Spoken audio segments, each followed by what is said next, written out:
parents and a microphone. Two parents and a microphone.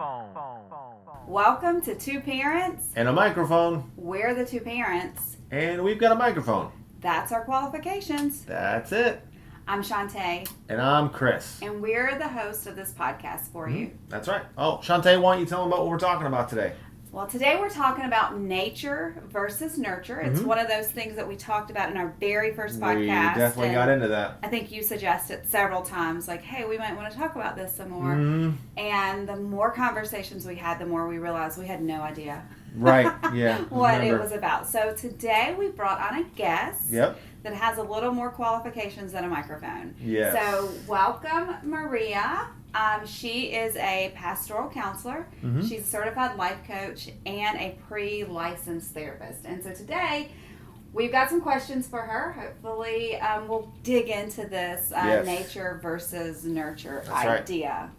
So, Chris, do you want to talk about, why we thought, why do we need to explore this a little bit more? Right. As one, if you've watched this podcast, you know that we are neither gods nor gurus. Exactly. So we want to get people involved that maybe help us flesh some of these things out. And the nature versus nurture thing, when we were talking and had our conversation about it, it's hard to determine which one is maybe more important, which one has more influence in the raising of your children and being a parent. Yeah. Is it all the way nurture? Is it all the way nature? Is it some of both? You know, where do we fall with that? So right. So basically, we're trying to figure out how much we play a role in screwing up our children. That's basically what we're trying to figure out. Trying to figure out how much we've played in that. Okay. Yeah. So Maria, when I say nature versus nurture, what do you think? So nature versus nurture is a debate that goes back decades. And it's pretty much how developmental psychologists say that how the developmental of the child progresses. So the nature aspect would be very genetic, very biological. Pretty much like you were born with these genes, and no matter what environment you are in, this is what's going to manifest. Whereas the nurture is based on your environment. So pretty much people who are extreme nurturists say that regardless of what your genes say, do, or whatever, that the environment is ultimately what's going to dictate how the child is going to develop and how it's going to, present these things. So we all know, like Freud being the father of psychology, so most people know him. And even though he is more on the nature side, he's not a complete naturist. So it does, I think you hit the nail on the head, it's kind of an in-between. It's like fluid aspect. It really is. And even now, there's this new school of thought that's called epigenetics, which actually merges the both. Okay. So as it relates to the question of how much screwing up of a child can we do, the only thing we really have control of is the nurture aspect of it. Okay. However, I think nature does play a role in it. It just depends on the child. Right. Yeah. So, because I think that you can have the same children raised in the same environment, and go in two totally different directions. Absolutely. Yeah, and I think that's where the epigenetics really comes in, because that's ultimately saying that, yes, you're born with this DNA and you're born with these genes, but based on the perspective of the child, whatever environmental change happens, it can actually change the chemical markers.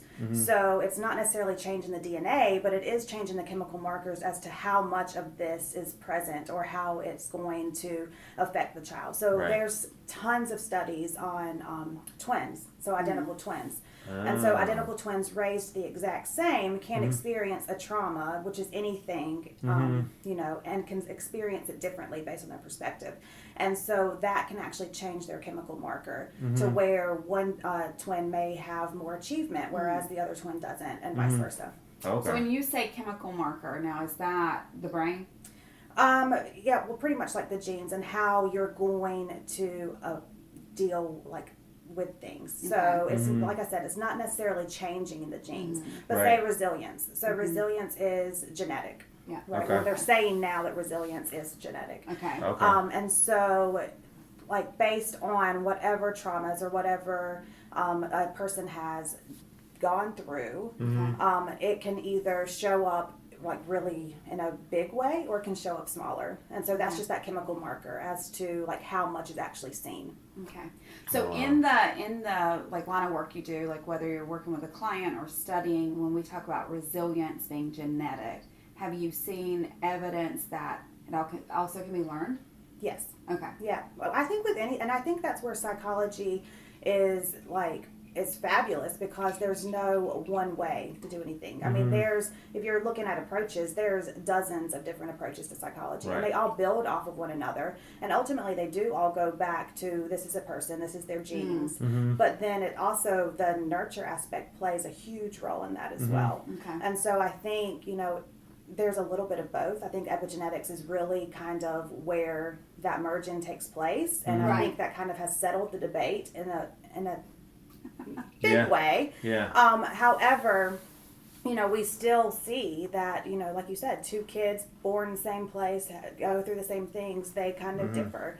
And we're really learning, though, now that childhood is where the brain develops the fastest, right? And so whatever these children are experiencing, we can't control their perspective of it. Right. So they could be experiencing something that we think is very insignificant, but to them it's huge, and it does change how their resilience level. It can change how much trauma they've experienced. It can change their perspective on a lot of things. Right. So go ahead. I was going to say, so basically what you're saying is like there's no one way to do it. There's not, no. But the one thing that you can control is the environment that you are raising your child in. Yeah, because as a parent, you definitely, you kind of want you want, just give me the blueprint. Absolutely. Yeah. And then all of a sudden it's like, well, there is no blueprint. No. You're like, oh, great. There's not. Yeah. Yeah. So, and I'm thinking like you were talking about the blueprint, or, there's like no one way. So it is this combination of nature and nurture. But you were talking about like childhood and how that has so much like pull on what, how they're developing. And I'm thinking about like, then does that mean like as parents that we have to have this individualized plan for each child? Absolutely. Yeah. I think you can't parent every child the same, because we aren't the same. Even if you bring in two parents who are on the same field as it relates to parenting styles and things like that, you're still going to see things differently. Yeah. So you can't parent each child the same, but what about, that's not fair. It's not fair. It's not fair at all. Yeah, we hear that a lot. And yes, it's not that a fair. lot. It's not fair. And it's hard, and it makes parenting that much harder. Yeah. So. Well, yeah, because I think a lot of times we do hear that from our children. Like, that's not fair. Like, why does he get this and I don't? Or why did she get that? Or why do you expect this out of me, but you didn't expect this out of my sibling? And I think as much as it's not fair to our children, it's also not fair to us as parents sometimes when you're going through that, because you feel like you have to parent so differently, and obviously life's not fair, so this is not me lobbying that we get everybody on the same like playing field. Right. But I think that's the struggle that we can feel as parents is, well, it's not fair because I gave this child as much love as I gave this child, and this one decided to open up and receive it, and this one shut me down. Yeah. And so, like, what would you say to a parent that's in that situation of, like, I've done the best, even I've tried to parent individually, and one of them just didn't accept it. Yeah. Well, the first thing is parenting's hard. Right. There's no one-way approach. Like, we are all in the trenches together, and it is hard. It's exactly what we as parents want to hear. Right. It's hard. It is. And there's, but also you do the best that you can with what you know. And so, especially with firstborn children, we mess up. Right. Like, we mess up. And a lot of times, it's not until we experience that growth and that healing that we're able to correct these maladaptive behaviors. But by that time, they've already are starting to do the exact same things. Right. So now we're going to have to go back in and like try to change these maladaptive behaviors that they've modeled, they've seen modeled, and so now they're doing. And so I think that's where it comes in. It's just being aware as to, okay, maybe this is how we did it, but this isn't correct any longer. Right. And so, I don't have an answer as to what I would tell parents other than, what, it's the work that Yeah. we'll walk it as long as we have to walk it until we Right. figure out that we need to do something different. Yeah. Right, Now, you said maladaptive behavior. What does that mean? I didn't want to ask. I was taking the Spanish word mal to mean bad, and then adaptive. That's So I exactly was what it trying to is. figure it out. It's a big old school word, so Yeah. I wanted to make sure I knew what it meant. No, I wanted to make sure everyone at home, I knew exactly what it meant. I want to make Bad sure adaptive everybody else behaviors. knew Pretty much. kind of what it meant, because of course I know what it means. Yeah, well, you're right. I mean, it's just a behavior that is not a desired behavior. So we Gotcha. experience these things, and trauma is a huge. It shows this very well. So Okay. someone can go through, a parent can go through trauma, and the way that they respond to it is ultimately what their child's going to see. And so they may not respond well. Yeah. I hate that word, but they may not respond well to it. And so their desired behavior is ultimately they're going to change because they're ultimately in like a fight or flight response when trauma Yeah. comes. Yeah. And so whatever they're doing, if they have a young child, then they're modeling that. Okay. And so whenever we correct it ourselves, but we often forget that To go back. to Right. correcting it with them as well. So Right. it really is just a undesired behavior or coping mechanism. Yeah. Right. Yeah, that's something we talk about a lot is circling back. Yeah. Because we share a lot of our flaws because we feel like, we've gotten it wrong a lot. But one thing They're I also think, on full display all the time. yeah, Absolutely. that's true. Yeah. But one thing that I think stabilized us is the circle back, but that's so difficult because you've gone through like just this big, maybe it's a blow up or it's like emotions are hurt or you reacted because of, again, our past experiences are going to impact what we're doing, especially if they're not healed. And then it's like, oh, I shouldn't have done that. And so we often circle back, but that can too be exhausting too. Like you can feel like, well, maybe I've circled back too much. Maybe they didn't take that as deep as I took that. And like, would you say circle back often or see if it affects them? I think you have to do what's best for your family. Okay. And so and at a developmentally appropriate age, and so often in my own family, my oldest, like, I'm apologizing all the time. I'm sorry you learned this from me, I'm sorry I did this, I'm sorry, Right. And so, because I was young, and so I just did the best that I knew. And then by the time it gets down to kid number, 100, then it's like, okay, well, I know what I'm doing now. Yeah. And so I let things slide that aren't really major issues that I never would have with kid, 7, 6, 5, 4, 3. Yeah. Right. So, So basically you're saying the apologizing just never stops. it never stops. Oh, awesome. It never stops. That's great. and I do think too that we have to, especially when it comes to parenting and trying not to screw up our kids. We really have to go back to the marriage, Right. and ultimately, even before then, our own family of origin, Yeah. and what isn't healed there, because Right. whatever isn't healed there, Yeah. and a lot of times we don't talk about this before we Yeah. get married as to how we were parented and how they were parented. Yeah. Yeah. Yeah. And so that will show up at Yeah. some Right. point. It will show up. Yeah. And so those are conversations that we need to have. And if we haven't had them yet, then we need to stop and reevaluate Right. and figure out, okay, how are we going to do this? And we have to be a unified team. If not, then these maladaptive behaviors are going to continue because we know Right. nothing. Right. Wow. So basically, we're saying there's nature, which is our genetics. Yeah. There's nurture, which is the outside environment influences. And it's a crapshoot to figure out which Absolutely. one's coming out. Yeah. That's what I heard. Yeah. Which is why there's a decade-old debate, because Right. no one really knows. Yeah, because like I said, we want that blueprint or even that answer. Because I think of like if you watched like the first Mission Impossible, where you have those 2 little vials of like liquid to make a bomb, and you need a certain amount of each. Like I want to know how much nature I need to put in, how much nurture I need to put in. No, I'm not creating a bomb, but So basically, Well, if you don't Possibly. put the right things in, you might that's right. create a bomb. You're right. It could explode. So yes, you are. No, wanting to know how much to put in of each, like how much, and that's the thing I always wrestle with. Like how much has it been nature? How much has it been nurture? How much is it my responsibility? How much is it, just their, where they came from and things like that. Yeah. Yeah. And so, it's like, you want the easy button. Yeah, but it's not. And going back to that, the only thing we can control is the nurture aspect of it. That's Nature's true. going to play a role in it. We don't know how much of a role it's going to play in it, but it is going to play a role in it. But all we can control is how we parent, how we nurture. Okay. So I think whenever we kind of release ourselves from trying to control the things that we have no control over, it does ease the burden of parenting. Okay, that's good. Yeah. So would you say you're more nature or nurture? Oh, I'm definitely more on the nature side. What about me? You're definitely more on the nurture side. I think I can control it all. I don't care what nature put in you. I don't care what your genetics are. We're going to love it out of you. We're going to correct it. Yeah. And sometimes, but having that feeling like it can be all nurture and like you are in control, that can be as heavy for a parent as feeling like you're not in control of anything and that child's just going to come out either way. Because I know personally for me, it's like, obviously you're presenting poor behavior, so now what did I do wrong?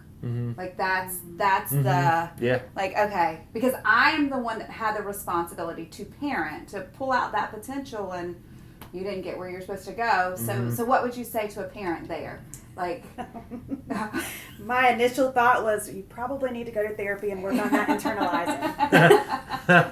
So I need therapy. Got it. That's right. No, but Let's come sit on the couch for a little bit. No, but that's normal. That's what we do. Like moms take on a lot more of the burden of this because we carried them for 9 months. There was that nurturing. You had to nurture. That's all we know. You start off nurturing. Yeah, so that's all we know is nurturing. And so whenever our kid comes out, it's like, oh, well, it is our, we did do this. Like, not only with our parenting, but what if it was something that we did when we were pregnant? What if there's wound trauma? What if there's this? What if there's that? Yeah. So we do that. And so we are often the worst ones at internalizing it. Where dads are like, oh, it's just, he's just being a boy. And we're like, no, like, I did something wrong. So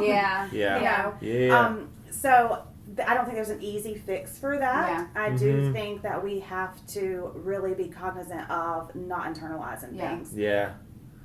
Are there? Do I do that? I internalize still. Sure. Yeah. I don't think anyone can get that right. Are there any small tips or practices for people that have struggles with internalizing that you could? I mean, of course, you want to pay your therapist and counselor and all that stuff. But if there's some, some tips you might have for something like that. Well, I think the biggest thing, it goes back to what can we control and what we can't. Right. Okay. And knowing that we're doing the best that we can, regardless. Right. We're doing the best that we can. And so kind of letting ourselves off the hook for that because it isn't our fault. Yeah. Yeah, I think that also comes to, if it comes to a healthy balance, that can start lessening as your children grow. Because when that child is not able to do anything for his or herself, like you really are a lot in control. Absolutely. Not saying that if something happens, it's your fault, but you have more authority, more control, more responsibility to a newborn than you do to an 18-year-old. And I think because even though I do a lot of the maybe I got it wrong, for me it's a lot of times like I want to make sure that I did my job well, but also as they've grown I've realized I did all I could do. I'm sorry that you're in this position. But I think that's great though too because, and this is a conversation for another day, but natural consequences is a huge thing. So we cannot fix it. We are not in control. And parenting, the older your kid gets, the harder parenting gets. 100%. And no one ever talks about that. Everyone talks about the terrible twos or the newborn and the exhaustion and stuff like that. I have found whenever your kids are on the verge of adulthood, it is 10 times harder. I would rather have a terrible 2 all day long than a teenager. Well, and I think because like that is where whatever has happened in their life that's happened in their brain, like you don't have that position to nurture as much at that point because a lot of that is that transition and hopefully we'll have a conversation about transition at some point. But it is that transition stage where they are taking more responsibility and they're starting to push you away And that's natural, like to push you away so that they can experience life. Mm-hmm. And they're finding their influences outside of the home Mm-hmm. the older they get. And Yeah. then we start internalizing rejection. Yeah. Mm-hmm. Yeah. 100%. Yeah. As moms, that's what we do. Yeah. They don't Yeah. want us. They're rejecting us because we have been able to control. Because, like you said, nurturing is a huge part of the smaller age groups, right? Right. And so we have been in control Yeah. because all we can control is the nurture. Yeah. We've been in control for so long, and Sure. now that they're pushing back, we're internalizing that as rejection. Right. It's difficult. Yeah. It is difficult. And there's sometimes as I'm speaking from a dad perspective, like not having that, I don't know how to say it, like that internal connection of carrying the child and all that stuff. You know, it as they transition, I know from me as a dad, it's actually like I get excited that they're actually going out and experiencing things for themselves and doing Right. things. He gets excited that we get to travel. That's what he gets excited. My husband's like counting down the days till we like. Are, You're the one that talks more about travel than I do. I'm Me. kidding. But no, it is that, oh gosh, they're getting out and doing things. They're out and being independent. And because I don't necessarily have, and this is going to sound horrible, but it's not the way I mean it, but that extreme emotional connection of, you know, I carried you. Now you're wanting to kind of Yeah. be away from me. You know, Yeah. where I'm like, I'm almost kind of getting to sit back and watch them actually grow and have that nature or nurture, whichever one, start to come to fruition where they're actually trying to go out and be on their own. And it is kind of exciting to see in a sense. And I think that's a great point, circling back to the marriage aspect of it. So we have to, that balance, because us women are the nurturers. And so we do have to have that balance. And even like single moms and, you know, people who are co-parenting, they can still come together and have that balance. Yeah. You know? So that's great that you said that, because we have to have those conversations, or if we're not, you know, taking care of the marriage, then ultimately we're not going to be able to take care of the kids Right. effectively. So I'm going to come back to, so we're talking about nature versus nurture. We've decided that it really is both, and which one comes to the front, only time's going to tell. It's but, basically a crapshoot. yes, It but is. our responsibility is nurture, because we can't do anything about the child's genetics, but we have to nurture. Absolutely. And we have to do that on an individualized level. And then we started talking about this transition, and I want to continue that conversation at a later time. But a lot of things I was hearing is the parent is going through kind of this with the child Absolutely. too. And you were talking about the marriage and how important the marriage is. Like if you're in a marriage, if you're single or you're co-parenting, then that's going to come with a different dynamic with a support system. And so let's just switch that for a second for parents, because maybe parents are thinking, I don't know that I got a lot of nurturing, or my genetics really are horrible, and I don't know where I'm at right now really sucks. And so does that come into play? I just want to really talk about nurturing, because I think as we're adults, we feel like our genetics have pretty much won out. Like whether it's the way we're acting or the way our body is starting to look or whatever, it's like genetic, like, oh, genes, they get a lot of not credit.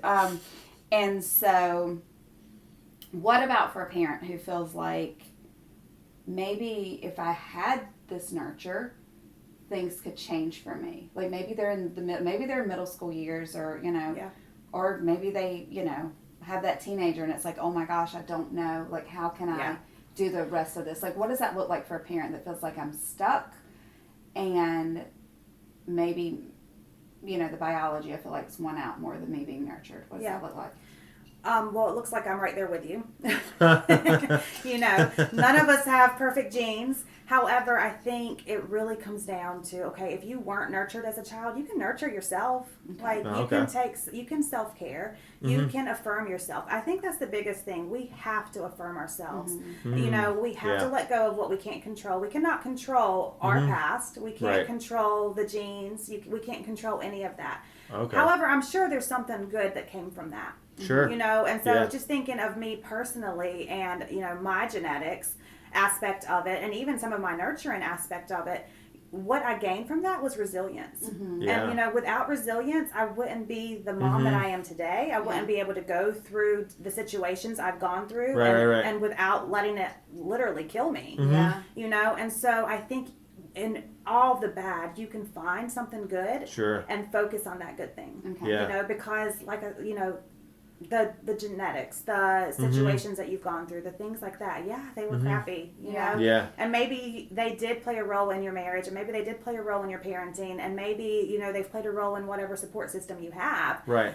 But you can start now, and you can find the good in it, Yeah. and you can go forward. It's just one foot in front of the other. Okay. So really what we're saying is it's left up to a lot of chance. We have a hand to play in it when we nurture our children. And if we find ourselves in a situation where it's like, I might have needed some of that nurturing that I didn't get, like, start now. Start now. Right. Start now. And so, It's never too late. Yeah. I mean, I think there's there's like just two communities of thought on this. It's, do I go back and I dig all into the past, into my root issues, or do I start today and I go forward? And you're the professional here, and I think like you can help on this, but I know if you're stuck, sometimes trudging through the past is going to keep you stuck, where it's like taking that step forward. But I think if you have to go through this past, that you really do probably are going to need a professional to help you through that. So what would you say to that? Do you just start today and let's look forward, or? I think it depends on the person. Okay. Me, I have done both. So as a pre-licensed therapist, typically therapy is more like scuba diving. So we're going to go deep into the past. We're going to go, and, try to heal this pretty much childhood trauma or whatever trauma you have experienced, right? Yeah. And then on the life coaching side of it, it's okay, yes, things happen to you, but where we are now, we don't need to focus so much on the why, but how we're going to move forward. Yeah. So I really think it depends on what works best for the person, because everyone's just as individualized as their parenting style. And so me, I had to get to a point to where I was willing and ready to confront my past. Yeah. And sometimes in the midst of parenting and the big things, we don't have enough energy to confront that yet. We just need a blueprint of how do we move, how do we take the next step? Sure. And so I think that is okay. And then whenever we get out of whatever circumstance we're in, and if that healing still hasn't taken place, then we can go back and do that. Okay. Yeah. Okay. So you're saying, like, if you're in the middle of it and it's like you can just decide, this is where I'm at, I'm going to grab that life vest and I'm going to go forward. But if that forward motion doesn't start to heal some of that trauma, some of those wounds, that at an appropriate time, like when maybe circumstances, I don't even want to say right, but when it's needed, then you might need to take a deeper dive. But for somebody that's right in the middle of it, one of the biggest things to do is, where am I at now? Where am I trying to get to? And start making a plan. Absolutely. Yeah. Okay. So basically, there's no blueprint for that either. Yeah. Is what you're saying. I'm no trying to get a blueprint here, people. There's I'm no trying. Really. I really am. No There's blueprint. just No. But there is a plan. So that's good. We may not have a blueprint, but we do have a plan to what could be our next step of action. Yeah. So. All right. So for our audience, there is no answer. Yeah. It is both. It is nature and it is nurture. We cannot control the nature side, but we can control the nurture side. Any final thoughts? No, I'm gonna keep searching for a blueprint somewhere. You're gonna. It's gotta be somewhere. Maybe you can draw one up. Yeah, I'll do that. No, this has been great. Yeah. All right, Maria. Any final thoughts? No, I'm good. So individualized care is what our children needs. What we need. Control what you can control. The rest of it you can't control. So stop trying. And that's pretty much it for nature versus nurture. Yeah. Let us know what you guys think in the comments. Join the conversation. Yeah, join the community. Let's have a conversation. Reach out. Let's talk. Yeah. If you need counseling, reach out as well, or reach out to, if you're not local, find somebody that's trusted in your area, because we really are in all this together, and everybody needs some form of nurturing. Yeah, so, definitely. Absolutely. If nothing else, roll the theme music. Two parents and a microphone.